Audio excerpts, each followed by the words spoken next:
ओम शांति 28/9/2022। आज की मुरली चिंतन। सबको बाप का परिचय दे, सुखदाई बनाना है। देही अभिमानी बनेंगे तो हमारा टाइम सफल होगा और विक्रमों से बचे रहेंगे। जिन ब्राह्मणों को माया बुद्धि को ताला लगा देती है, वह कहते हैं हमारा तो डायरेक्ट शिव बाबा से कनेक्शन है। उनके साथ ऐसा संग दोष के कारण होता है। वह सतगुरु के निंदक बन जाते हैं और सतगुरु का निंदक कभी ठोर नहीं पाता। जिन ब्राह्मण कुलभूषणों को बिल्कुल दुख नहीं आता, उनको महावीर कहा जाता है। शास्त्रों में महावीर को स्थूल रूप फिजिकल रूप में दिखाया है, परंतु ये फिजिकल नहीं, ज्ञान की बात है। मनुष्य ना तो देही अभिमानी है और ना ही वह देही के बाप को जानते हैं, इसलिए इसको घोर अंधियारा कहा जाता है। इस भारत में ही दीपमाला इसलिए मनाई जाती है क्योंकि सतयुग में इस भारत में देवी देवता धर्म की आत्माएं रोशनी में थी, इसलिए दीपमाला बनाई जाती है। बाप ही हमें सृष्टि के आदि मध्य अंत का ज्ञान देते हैं। दुनिया में बाप के सिवाय और कोई भी सृष्टि के आदि मध्य अंत की नॉलेज नहीं बता सकेगा। भले मनुष्य कहते हैं प्रकृति के मध्य में चमकता अजब सितारा, परंतु उनको ये नहीं पता है इसमें क्या पार्ट भरा हुआ है, ये कितने जन्म लेती है। ये ज्ञान किसी में नहीं होता है। शिव बाबा आकर हमें सेल्फ रियलाइजेशन कराते हैं। नास्तिक उनको कहा जाता है जो ना आत्मा को जानते हैं, ना ही आत्मा के बाप निराकार शिव को जानते हैं। हम ब्राह्मण भी पहले नास्तिक शूद्र थे, अब आस्तिक बने हैं। देही अभिमानी रहेंगे तो हमारी अवस्था अच्छी रहेगी, नहीं तो जुर्मुई करने लग पड़ेंगे, अर्थात इधर उधर की बातों में लग जाएंगे। भारत पहले परिस्थान था, अब कब्रिस्तान है। सब एक दो को दुख देते रहते हैं। बाप राम राज्य की स्थापना कर रहे हैं। रावण राज्य का विनाश होना है, इसमें कोई डरने की बात नहीं है। बाबा की याद में हमारा शरीर छूटे, इसकी हम अभी तैयारी कर रहे हैं।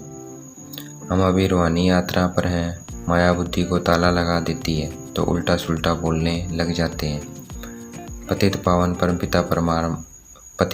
परमपिता परमात्मा पतित दुनिया में आते हैं, पतित शरीर में प्रवेश करते हैं। जो 84 जन्मों का चक्कर लगाकर अभी अंतिम जन्म में है, वह ब्रह्मा बाबा है। ब्रह्मा बाबा का पहला पावन जन्म श्री कृष्ण है। श्री कृष्ण श्री राधे स्वयंवर के बाद श्री लक्ष्मी नारायण बनते हैं। हम आत्माएं परमात्मा की संतान आत्मा रूप में भाई भाई हैं। फिर परमात्मा जब हमें ब्रह्मा द्वारा अडॉप्ट करते हैं तो ब्रह्मा कुमार कुमारी आपस में भाई बहन हैं। हमें अब परमपिता परमात्मा से 21 जन्मों का वर्षा लेना है। अपने को आत्मा समझ परमात्मा को याद करेंगे तो हमारे पाप भस्म होंगे, और देही अभिमानी मन कर चलेंगे तो पाप नहीं होंगे। जो आत्माएं सतयुग में पावन थी वो अब कलयुग में पतित हैं, इसलिए खास भारतवासी पतित पावन बाप को याद करते हैं।